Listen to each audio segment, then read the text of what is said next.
منقولات.com پڑھیے دنیا بھر کی خبریں اور معلومات دنیا کی مشہور 3 زبانوں میں، اردو، انگلش اور جرمن میگزین کے ساتھ۔ وزیر خارجہ مخدوم شاہ محمود قریشی کی نیو یارک میں جاری اقوام متحدہ جنرل اسمبلی کے 76ویں اجلاس کے موقع پر قطر کے نائب وزیر اعظم و وزیر خارجہ عزت مآب شیخ محمد بن عبد الرحمن الثانی سے ملاقات۔ دوران ملاقات دو طرفہ تعلقات، کثیر الجہتی شعبوں میں دو طرفہ تعاون کے فروغ، افغانستان کی ابھرتی ہوئی صورتحال سمیت باہمی دلچسپی کے امور پر تبادلہ خیال کیا گیا۔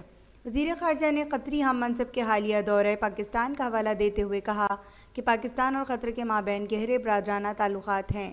پاکستان اور قطر کے درمیان دو طرفہ تعلقات وقت کے ساتھ ساتھ دو طرفہ سیاسی و اقتصادی شراکت داری میں تبدیل ہو چکے ہیں۔ افغانستان کی ابھرتی ہوئی صورتحال پر دونوں ممالک کا باہمی رابطے میں رہنا خوش آئند ہے۔ افغانستان میں قیام امن کے لیے قطر کی کاوشیں قابل تحسین ہیں۔ افغانستان میں موجود تبدیلی کے دوران خون خرابہ، خانہ جنگی کے امکانات اور افغان مہاجرین کی الغار کے جس کے خطرے کو ظاہر کیا جا رہا تھا وہ فی الوقت ٹل چکا ہے۔ ہمارے پروگرام سوشل میڈیا پہ منقولات کے نام سے آپ دیکھ سکتے ہیں۔ یوٹیوب پہ منقولات کے پروگرام کو لائک کیجئے اور باوقت برخبر رہنے کے لیے ہمارے چینلز کو سبسکرائب کیجئے اور بیل آئیکن کا بٹن دبانا مت بھولیے۔